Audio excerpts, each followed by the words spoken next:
welcome to the 27th episode of the Huntington Wiffle League podcast. I'm your host, as always, Josh Smith. With me, two guest co-hosts, Jeremy Ray and Anthony Stidham. How you guys doing? What up, Josh? Yo. I'm doing wonderful. Also with us, the very talented, the one, the only, Drew McClanahan. Thanks for joining us, Drew. It's a pleasure to be back in the company of Wiffle Nation. Awesome. Unicorn! All right, so guys, this is our 27th episode. My goal is to get to 30 or more episodes total by the end of the season this year. We're on track.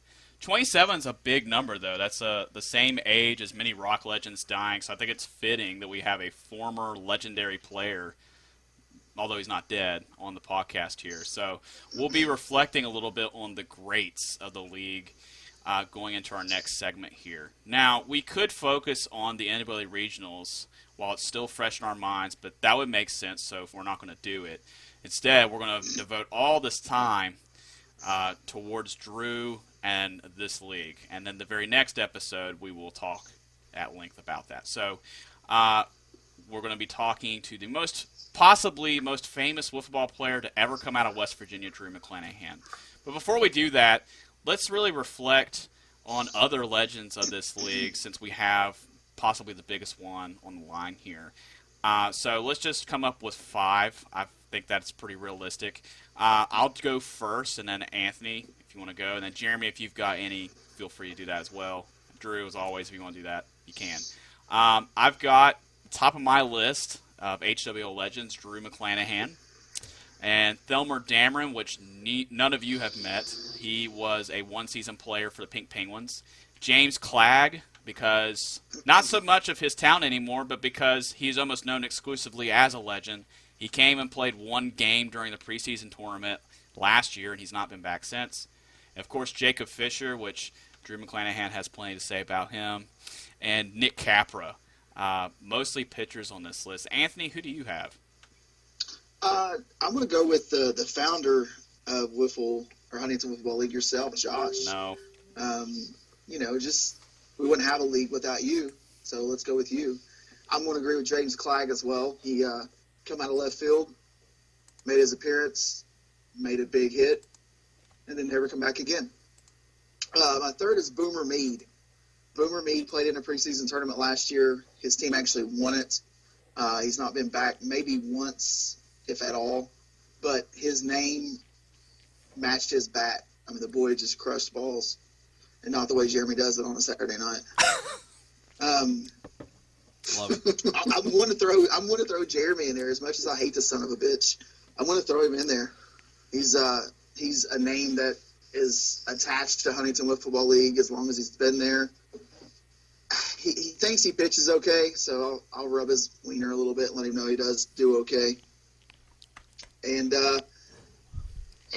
of course, Drew. He's this unicorn that I've heard about for so long that I've watched some of his videos, and he was the real deal. He was probably better than that Jeremy Ray guy I was just talking about as well. Thank you. You're welcome, Drew. Fuck you, Jeremy. Well.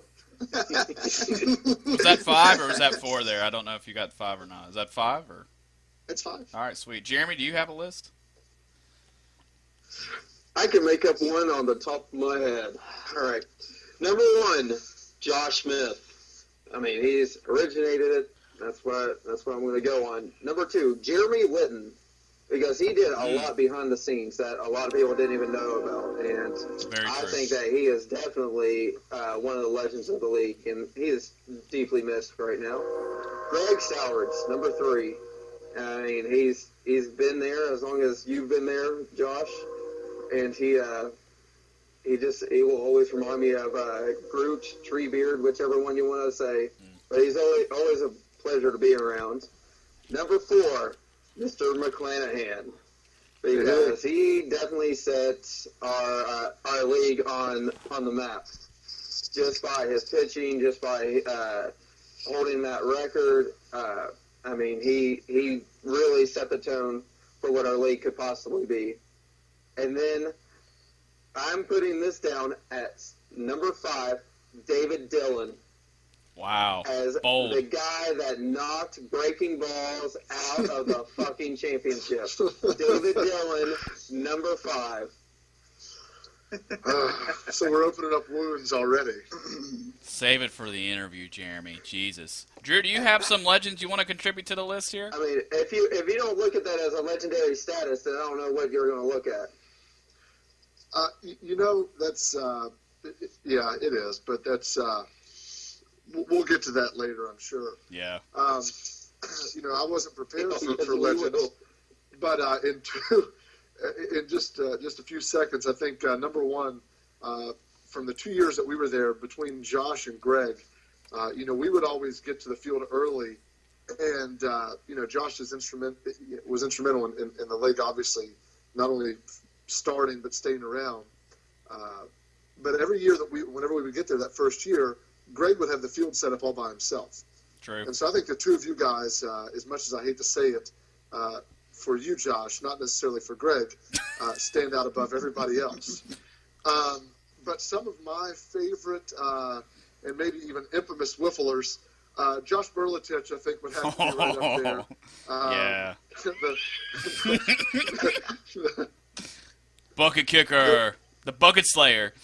The bucket slayer and two of my favorite Wiffle video moments, I believe it's Breaking Balls versus the Honey Badgers, Game 2, back in 2014. If you go to 20 minutes and 20 seconds and 25 minutes and 30 seconds, you'll see two of the highlights Roughly. of my Wiffle career. Do you watch that often? 'Cause damn, I just watched I'm it the other just day. saying, like, that was years ago, and all of a sudden it's like 20 minutes or actually 20 really seconds. worth watching. He's got that tattooed. I've seen it. I know this because he's pointed this out to me, but I'm just saying, it's been how many years, and this guy's like, all right, 20 minutes and 20 seconds. Watch this guy slay a bucket. Well, one of the things you'll learn about the story Yes, of Breaking sir. Balls, which I would like to share with you later, is we were not people that took anything. We didn't pace ourselves well, so we were high intensity all the time. So in preparation for this podcast, I went back and watched some of the videos. So outside Berletich, I think Jeremy, you would have to be up there. You saved our trip to Columbus, which was phenomenal. Capra had some good games up in Columbus as well. But one that's out there as well with his smack talk and his competitive nature, and a person that I just always really loved to beat was Paul Hessen. And so I would throw yes. burn to Paul up there as well. Yeah. Did you just say Paul Hessen's a legend? Well, a legend in the sense that I really enjoyed beating him whenever we played. Wow. And so, and in the sense that he was instrumental on the Berletich team of bringing Jacob Fisher in and bending the rules to his favor. Yeah. Bargain went on there, but Blah, blah, blah, blah, blah, blah, blah, blah. it was him that brought in Jacob Fisher. So, to me, he has to be thrown a bone. Yeah, I agree. Paul earned a name for himself in his own right, especially that year after what all went down with Berletich, and whether you agree or not on the rules and all that, he did take charge of that team. Everybody thought that team was done after that dramatic exit, and he actually held that team together. And I would agree with that. You know that, Yeah. that Fisher only played half a year and got Rookie of the Year? That's right. People don't forget, I've got a poster in my house that still says that. I was a rookie that year as well. All right. You can't be Let's move player on. of the year and rookie of the year. Let's move on. We'll get into all that plenty during the interview, I'm sure. So the next little segment I've got here is just Hall of Fame picks. It's been an idea I've been kicking around for a while. We've had over 100 players in this league, guys. Over 100 players. I've kept track. And we have a ton of new players this year that entered the draft unexpectedly. Within the next couple years, we could definitely hit 150 players. So maybe it's time to consider our own league version of the Hall of Fame. We only have 2 players in this league that have ever entered the National Hall of Fame. So until then, maybe we could start our own. So I also have a list of 5 here of possible first ballot people into a hypothetical HWL Hall of Fame. I'm interested in what you guys would have on your list. For for me personally, I think only 3 people on my list are non-active players. So I've got Greg Sowards because, like Drew said, he set up these fields many times on his own. He was the bedrock of this league the first few years. There would be no HWL without Greg Sowards. He was a co-commissioner and co-founder. He has several awards under his belt. Jeremy Litton, he was the heart and soul of the league media the first couple of years, and he was also a co-founder. Drew McClanahan, obviously. That would be my second pick for a non-active player there for obvious reasons. Kyle Hetrick, which was actually part of the 2012 championship team. He was also a co-founder and a transplant from our own league. And regrettably myself, just because I was there from the start, that's it. So, and I suck, and I'm never going to win any other awards otherwise. So, never going to happen. You might win Rookie of the Year. All you have to do is play half a season. Yeah, man, maybe. Anthony, I'm curious. What about a quarter? I'm Can curious. you just play a quarter of a season and still get it? I'm actually going to try to be there. Otherwise, I probably would be a quarter player. Anthony, who do you have? I feel like I'm in a little bit of a disadvantage. I come in halfway through, I think what was Drew's last year in 2015. True. Yep. Yes. So I don't really – I have a little bit of a disadvantage, but obviously 1 and 2 will have to be you and Greg for me. There's just no league without you and Greg. To touch again on what Drew said, and this is coming from personal experience. I have, as part of the committee now, and I'm the equipment guy as well. Kudos to Greg Sowards, man, because it is a bitch on Saturday mornings to get that stuff in the back of my truck and No get doubt. it to the field by 8 o'clock. So kudos to that guy. He's number 1. You, of course, as you guys worked together for so many years, keeping the league around and running. Drew, you know what? I've known you in this mythical creature persona for so long, but I've known you. I've talked to you for the last 15 minutes. I already like you more than I do Jeremy Ray.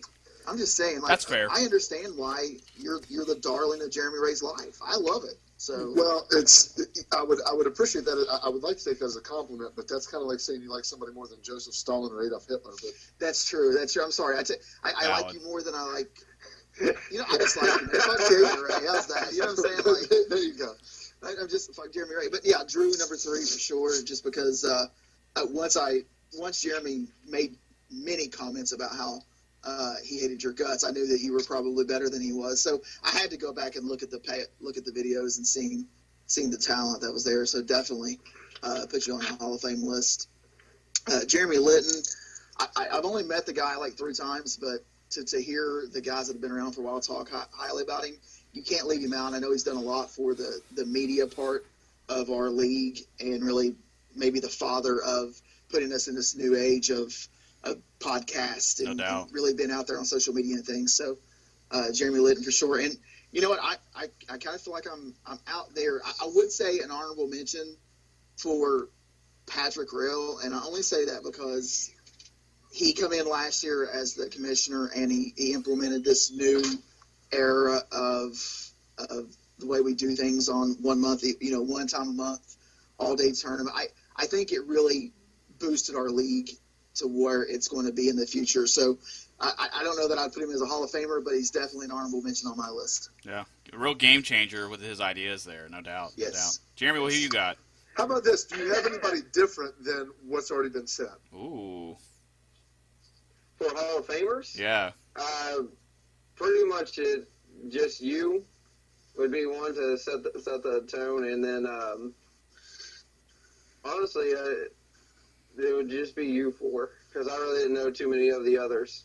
When we come back, we will be interviewing the infamous Drew McClanahan with many of our own questions, and then we'll grill him with some questions that some other people have sent in for him when we come back.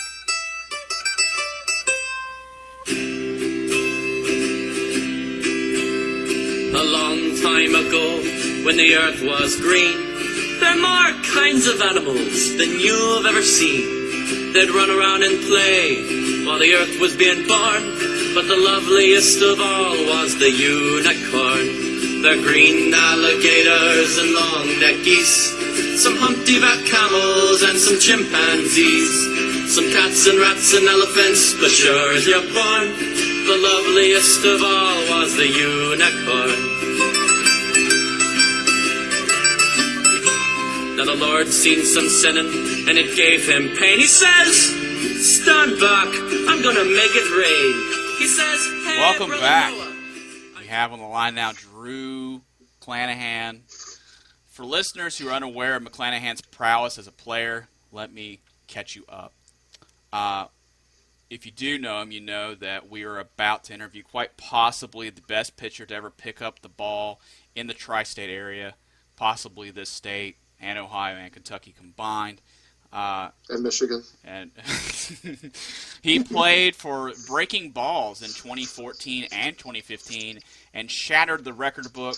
He's one of the main reasons that we're known as a medium pitch league instead of a slow pitch league. But during 2014 in particular, him and a special class of pitchers brought us to the current age of fast pitch.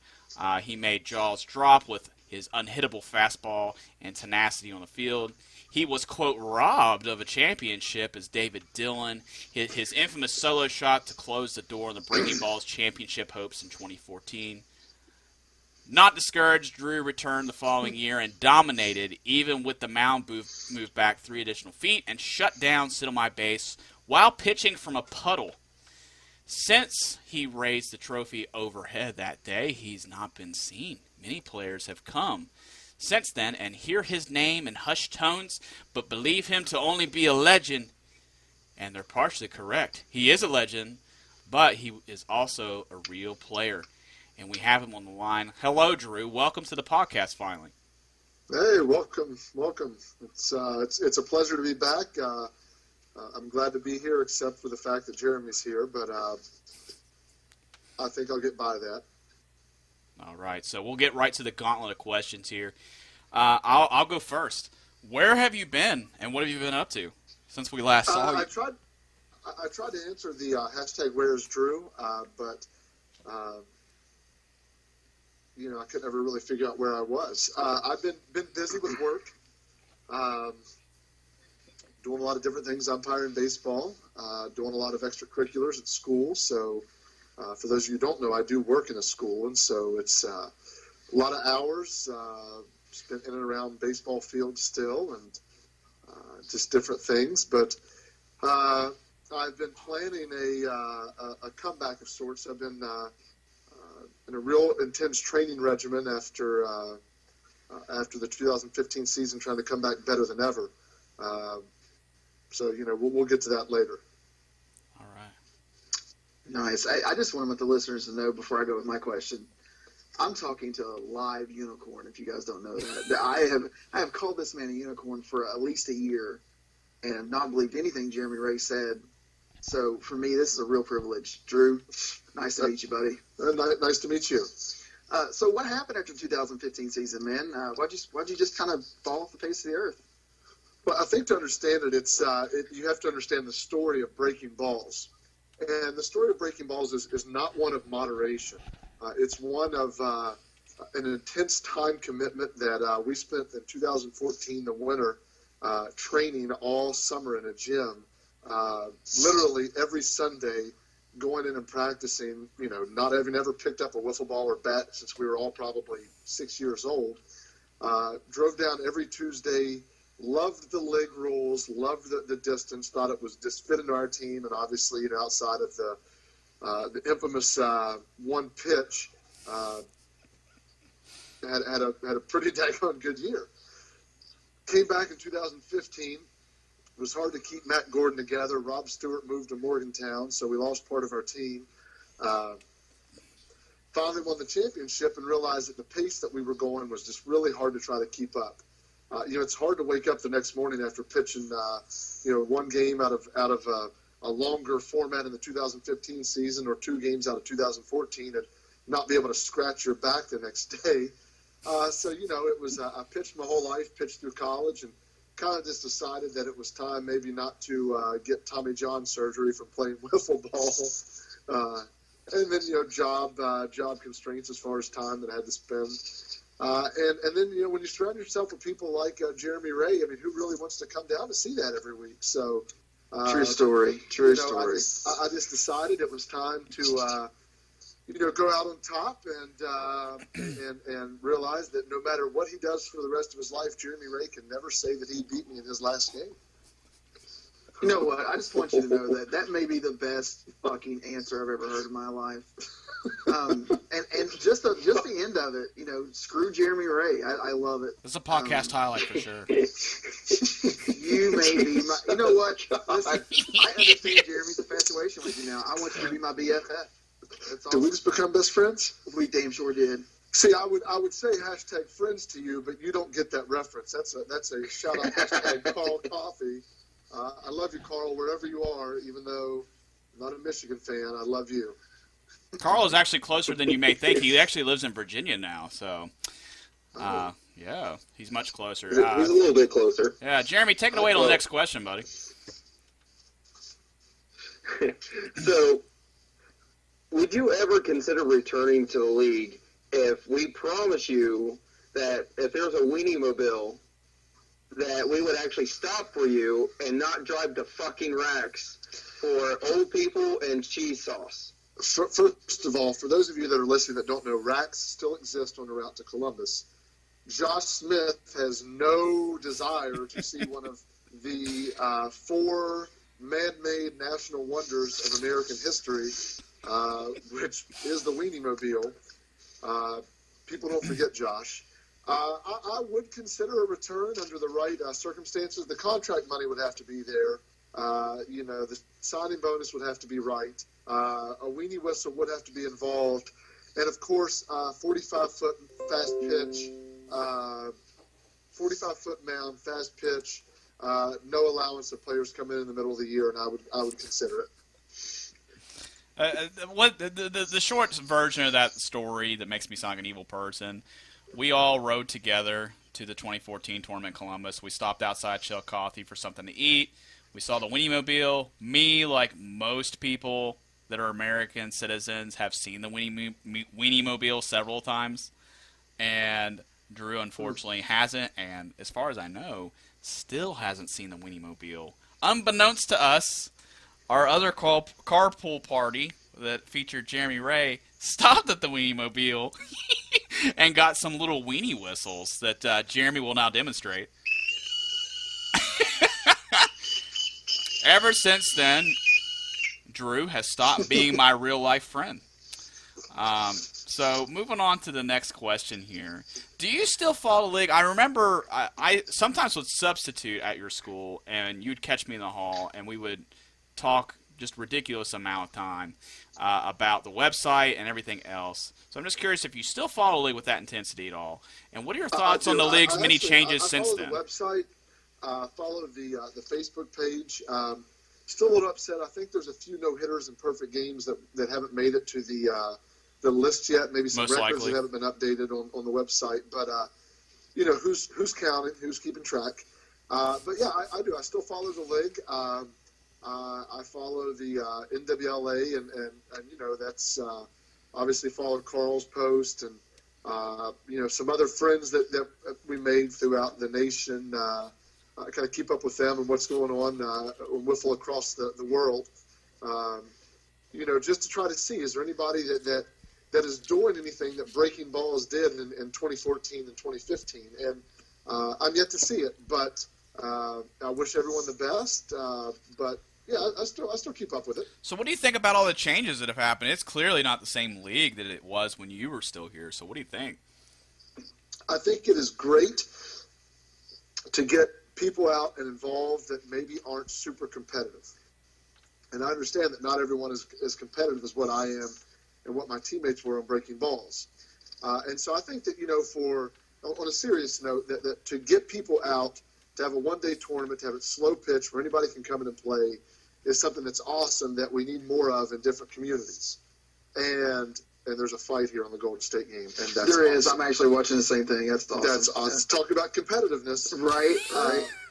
But I think that it's great to get people out and do things. So I think that the league has taken a transformation for the best, But for a person like me that's just super competitive, like I don't make more than one trip in from the truck from the grocery store because I feel like I'm losing if I do. Right. Preach, brother. So, Preach you know, it. so for me, the competitiveness of the way it was in 14-15 was something that fit right up my alley. You know, that it's not really the slow pitch may not be for me because I'm not known as a hitter, but kudos to you guys for keeping the league involved, for bringing new people in, you know, for getting something, you know, for people to do that say there's never anything to do in this area. I would love to see, as a matter of fact, some of my college baseball friends have actually reached out to me over the last few years and be like, hey, what would it take to get a league like this started? So there's definitely untapped interest out there. So I think it's good. Great. Hey, let me, just before I go on my question, let me inform you, I'm an Ironton, Ohio resident, and less than 7 blocks from my house is a Rax.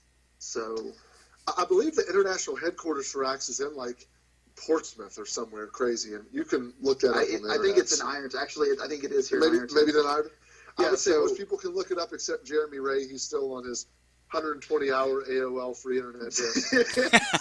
So to further our best friend thing, yes, I think me having a Rax close to my house and our hatred for Jeremy Ray, yeah, buddy, right there, man. Do you need a roommate? I you know what? I can take the wife out tonight. I'm cool. So, All right. oh, but I mean, you know, for my question, so Drew, you really rose to fame in 2014 with your pitching. It's a thing of beauty to watch online for someone that didn't get to watch it in 2014. So, and you were also on the NWL team that was sent to Ohio and pegged as the ace on that team. But I've heard that you had some difficulty on the mound at the NWLAs. What happened there? Yeah, it's you know, I think anybody that's ever played sports, obviously you have days and situations that are yours and that aren't yours. The 3-foot difference may not seem like a big deal to most people, but as I said, you know, we practiced all winter in a gym at 45 feet.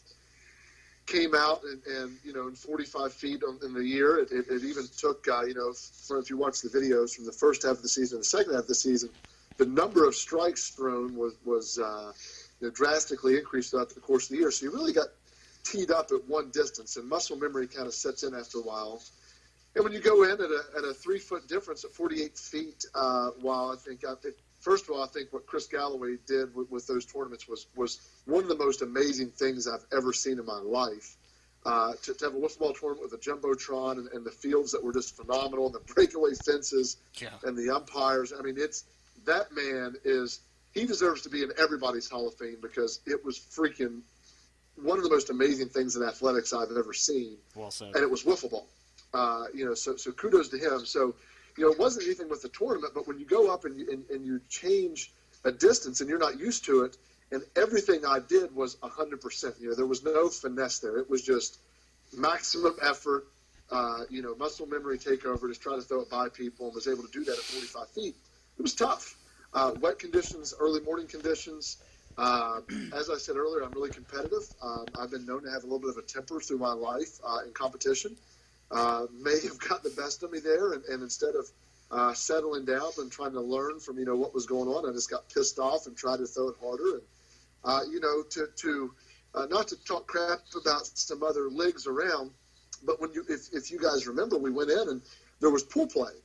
And, you know, I kind of think from a competitive standpoint, you're going to go up and want to swing the bat and try to hit the ball. Well, some of these clowns were just going up trying to advance in pool play and just taking walks the whole time. And I've never been around a league. You know, it's like slow pitch softball. You don't play slow pitch softball to walk. You play slow pitch softball to hit the ball as far as you can, go out, be around people, drink beer, do whatever you want to do. Well, these clowns were going in just looking for walks, trying to advance in pool play. And, you know, that didn't sit right with me. Like, you don't go into that tournament and look for a freaking walk and try to just score runs on walks and load the bases up. Go up and swing the damn bat.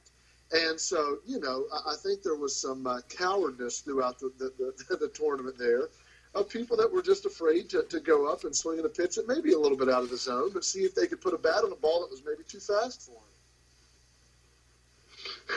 I think it's in a lot of ways. That's beautiful. In a lot of ways, that was the most beautiful thing I've ever heard. Yeah. So, yes, I did call some of those people cowards, and I won't mention them by names, but for those of you that were there, You know who you are.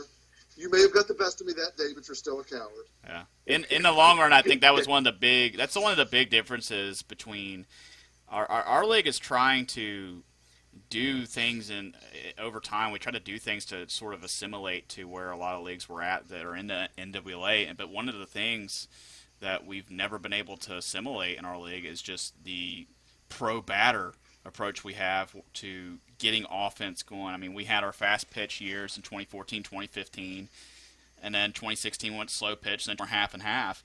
But we've always been a hitter's league. We've never really performed like that as such at the NWA tournament. And when we did, we didn't have the pitching to back it up in a lot of cases. But that's one area we've always been starkly different, and it was not more apparent than it was in 2014. So not really surprising to hear you express that opinion there. Did you read any of the articles that we wrote sort of calling out that issue with the walking? Oh, I've read them all. And, I just think it's annoying as hell to drive hours away and look for walks. Hell, there was a team from Tampa, right? Tampa came up that year and played. Mm-hmm. You have people that fly up to Columbus, Ohio to look for walks. And, the thing is, it's like I said, it's nothing against the tournament. I think what Chris did with that tournament was one of the most masterful things I'd ever seen in athletics. But the approach of people with the 45-minute time limit to just get as many walks and try to score runs there, cowardly. Yeah, it's a different kind of competition entirely.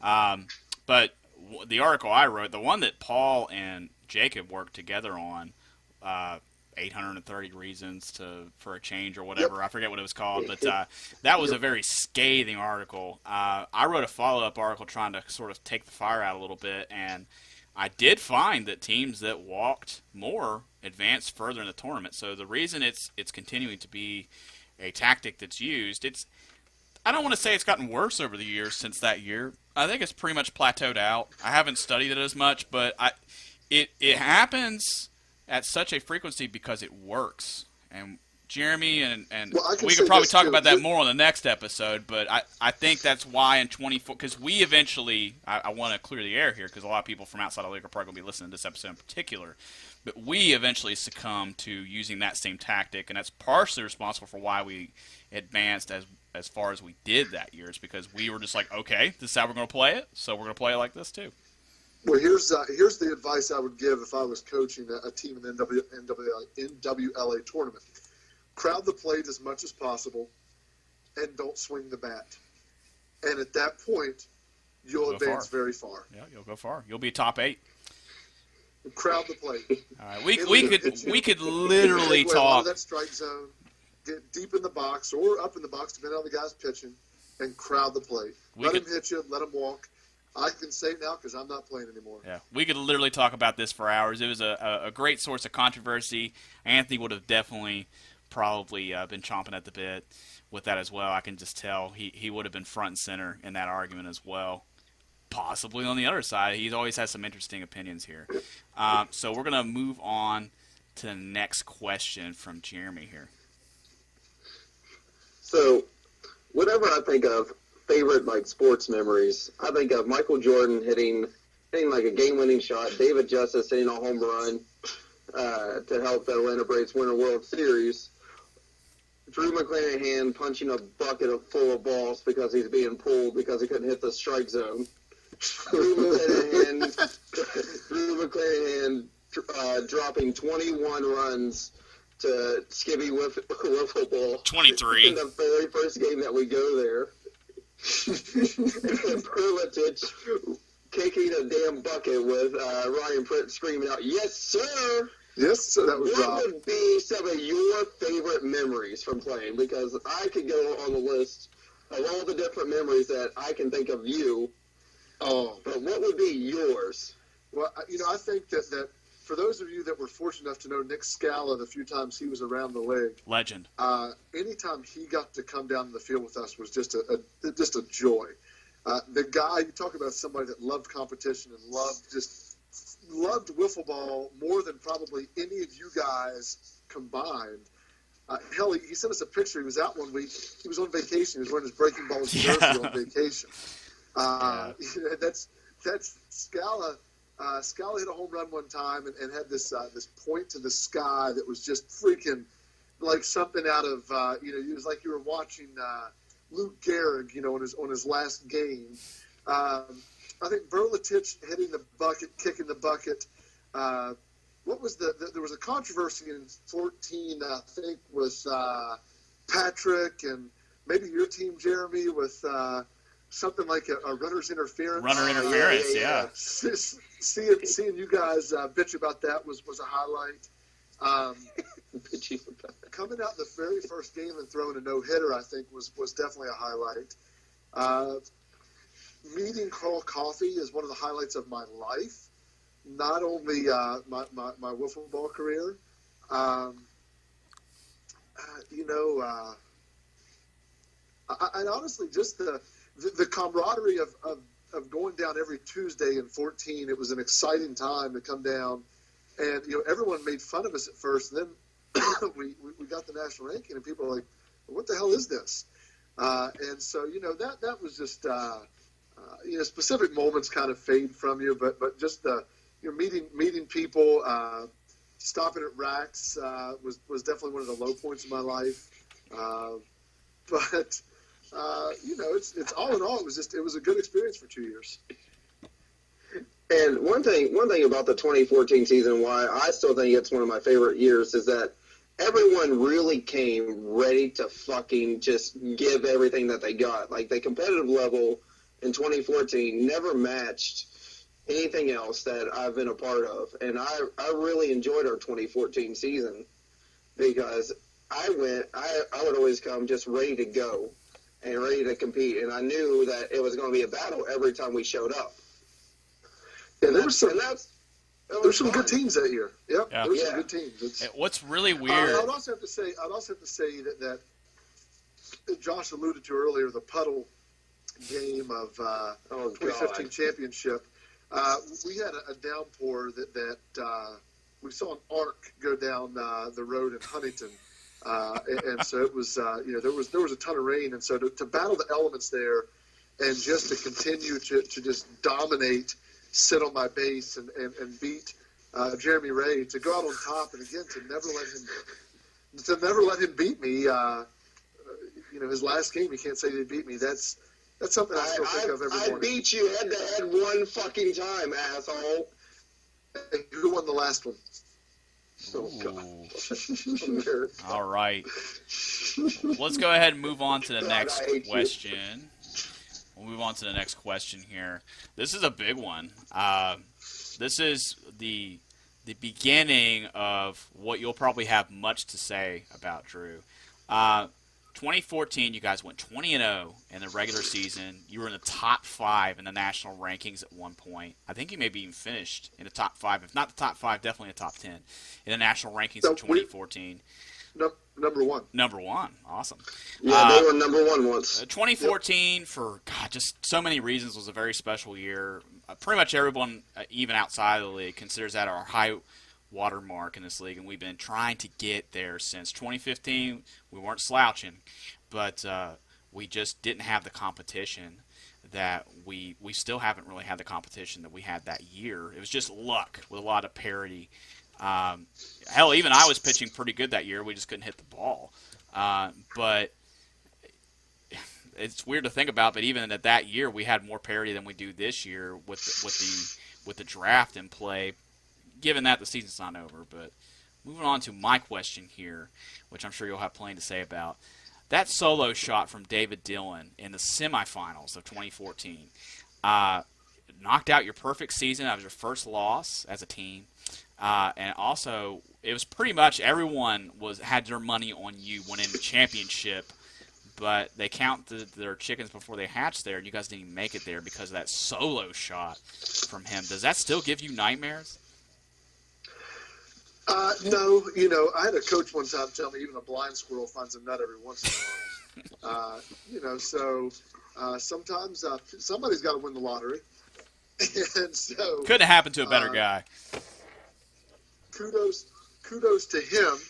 I don't have nightmares about that. I have nightmares about rules being followed and allowing just out of nowhere people to come in with hype videos and just to bring in ringers out of nowhere.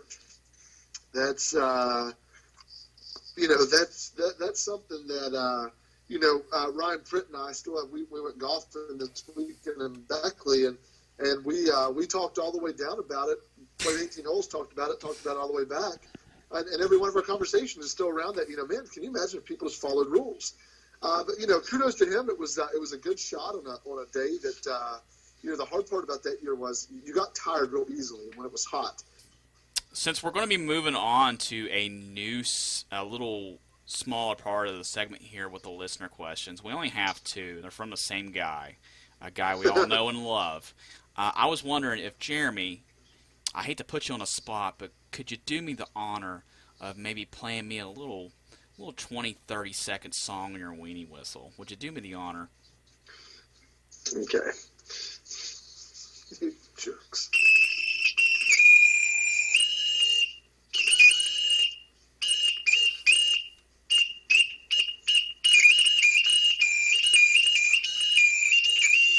This is the worst thing I've ever heard in my life. It kind of sounds like the mating call for him and Andrew is what it sounds like to me. Ooh. All it sounds like is the fact that I stopped at a fucking weenie mobile because that's what you do whenever you see the fucking weenie mobile, Josh. Before we start with the Carl Coffee questions here, I do have a question. Drew, will our friendship ever be repaired for such a transgression of not stopping at the weenie mobile? I'd like to say I don't hold a grudge. I don't know if that is accurate or not. I've been working these last 2 years on forgiveness. I feel like in time I will forgive you, but it's going to be really hard. Leading up to this podcast, I thought we were going to get much more questions on this since we're talking about our most famous player here. But it mostly was just people freaking the fuck out that we were having him on the episode to begin with. So in a way, we kind of had the reaction we were going for here. Hopefully we get it with listens here. But Carl Coffey asked two questions here, and you couldn't have had a better person to ask questions. And Carl asks, Drew, why do you love breaking our hearts? If I stayed, I don't feel like I could have kept it up. So if I leave, then it makes the league want me more, and I become this mythical unicorn of sorts. Yes. And so I've got a unicorn T-shirt now that I wear, and what I'm going for here is if I break Carl's heart, I hope that he really wants me more, and then our friendship will be even closer. That's really my ultimate goal in not playing. I kind of thought you were trying to build your friendship with Jeremy Ray so you would stop spanking that ass every time you did play against him. That's kind of what I thought you were doing. I felt bad just embarrassing him on a championship stage like you did. But, he speaks so highly of you, and then you go out and just own him on the field. I listen, I understand. I'm actually currently a teammate of Jeremy Ray's. So condolences. Thank you, I appreciate it. Let me ask you just to throw in a question here, if I can, Josh. Yeah, go ahead, man. Any advice on? I mean, you beat him as a competitor. Any advice on how to put up with him as a teammate? I mean, anything? Have you heard the 303 song "Don't Trust a Hoe"? Yes, yes. That's my advice in dealing with Jeremy. Don't trust a hoe. I appreciate that. I think my biggest advantage with Jeremy is I'm not an 18-year-old girl, so I think I'm safe. God. I mean, getting to a non-weird place to make a comment here. Drew, if you had never left, Jeremy would have never been able to hawk one of your teammates and win a championship of his own last year. So it worked out for him pretty well. Yeah, it did. It's Ryan Pritt. We've talked a lot about me, but let's face it, without Matt Gordon's. Matt Gordon and Rob Stewart's hitting that year, without Jeff Ryder's number of walks in the league, without Pritt's, Pritt came in to pitch a few times and hit the ball well. I mean, great fielder without too. Those guys, breaking balls wouldn't have been anything. Yeah. All right. Well, I have another follow-up question for you there, Drew. From Carl, do you feel you deserve to win National Pitcher of the Year in 2014? Absolutely. I think, hats off to Stephen Farkas. I think he is a phenomenal pitcher from 48 feet. His approach was different than mine. He had a lot more movement on his ball than I did, but I think that, whenever you look at differences in legs, it's 45 feet was our leg, 48 feet was his leg. At the national level, he was much better. But I will put 45 feet 2014 numbers up against anybody in America. Yeah. I mean, Farkas was such a crazy good pitcher. He didn't just have the velocity and the movement. He had this weird crow hop. He did. Many people actually threw a fuss saying that it shouldn't even be allowed to do that weird thing that he does do. But such a unique pitcher there. I personally think you should have won National Pitcher of the Year as well, but it all came down to the NWA tournament where he performed very well, and you just had an off day and were adjusting to the distance. I think if we would have either pitched from that distance that year or if during the team practices we would have pitched from that distance, maybe history would be different on that front. But not to take away from Farkas at all. He's a hell of a pitcher. Yes. I'm glad that he won, but Carl asked, so my answer is absolutely Carl. Yeah. I do have a question. I think that's really I would say to everybody's minds right now. So it's 2017. It's been 2 years since you played, and we do have a fast pitch tournament coming up next month. This coming Saturday we have a slow pitch tournament coming up, but then we got the fast pitch coming up in July. Can we expect to see you make an appearance as a player this coming Saturday or next month, or would it be 2018 or beyond when we could ever expect to see you again, or have you just already permanently retired as a player from this league? For everyone listening, including Carl, if you want to know the answer to that question, you're going to have to start showing up at tournaments to see. I like it. All right. Jeremy or Anthony, do you guys have any questions for him? Anthony, I'm surprised you don't have like a shitload of questions for this guy. Listen, I'm just in the mystique and awe of this mythical creature. I just can't think straight tonight. You're fangirling out, boy. I've been honored to meet this man. I love his hatred for Jeremy Ray more than he knows. And I think that I have found a hero and idol in my wiffle ball career. Soulmate. Thank you for being who you are. The pleasure has been mine. Listen, if I got questions. I got questions. They sound like it's going to be statements, but we'll hear you out. Let's go. So, Drew, you won Pitcher of the Year in 2014 in our league. Cy Wiffle. How did it feel to lose to Jeremy Ray in 2015? Not only that, but strikeout king as well. Well, Jeremy, you played for a championship in 2014. How did it feel to lose to Drew McClanahan in 2015? Shots fired. Wow.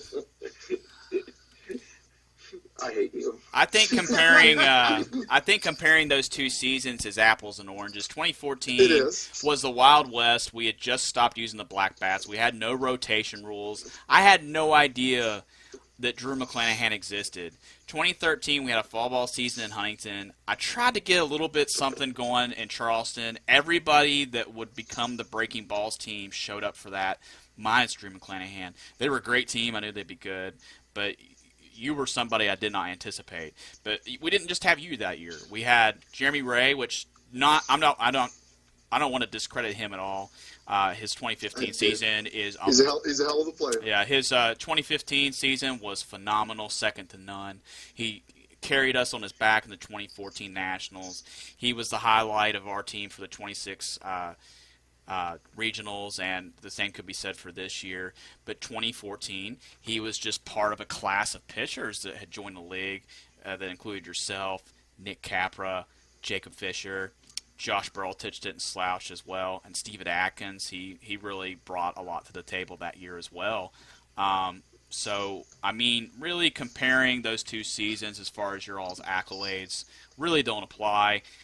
Every year, this league has always had a sea change and rule changes, which has made, at least as a player and somebody who until recently was part of administration here, very interesting to participate in and watch. I hope you all have enjoyed listening to possibly the most infamous player of the league answer a lot of questions. We hope to hear more from you, Drew. Jeremy, thank you for putting up with the abuse for almost a solid hour now. I don't know anyone else who could put up with that. Anthony, what do you think now that you finally met the unicorn? I'm just going to shout out what I said earlier.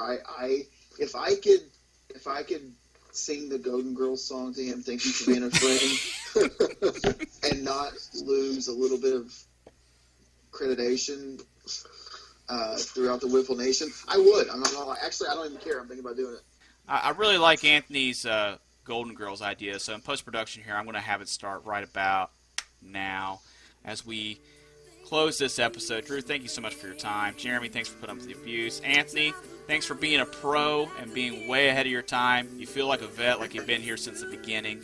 We, as always, are trying to make this episode more accessible than it has been in the past, especially for you, the on-the-go listener. As always, you can find our podcast library on our website at huntingtonwiffleball.com. Click on Media and Podcasts, where you can find all of our URLs linked. Also, more conveniently, you can go to www.huntingtonwiffle.podcast.podomatic.com, and there you can upload the most recent episodes we've had starting this year.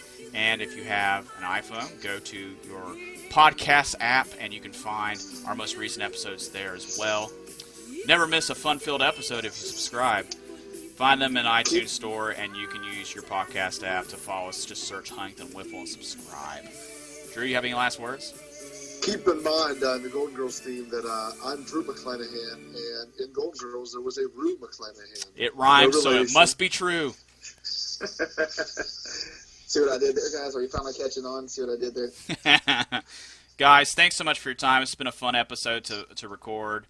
Our next episode, we're going to try to record in the next few days, either in the wake of the next upcoming tournament or just before. Well, we will probably have a lot of discussion and maybe interviewing several players from our State by the Balls NWA regional team. We will be accepting questions from outside the league. We're going to try to keep it neutral or positive here while getting the honest opinions of the players on the team. Tons of interesting things to talk about when it comes to Huntington Wiffle Ball League and the NWA. It's never a dull moment. Guys, thanks so much for your time. Heavy breathing going on here. I better get out of here before Drew and Jeremy finally commence with the lovemaking they've missed out on the past few years. Guys, thanks, and I'll be letting you know. All right. We hope to hear from you soon, Drew. As for everybody else in Wiffle Nation, we'll talk to you next time. Bye-bye. Thank you for being a friend. Travel down the road and back again. Your heart is true. You're a pal and a confidant. And if you threw a party, you invited everyone you knew. You would see the biggest gift would be from me, and the card attached would say, thank you for being a friend. And if you threw a party,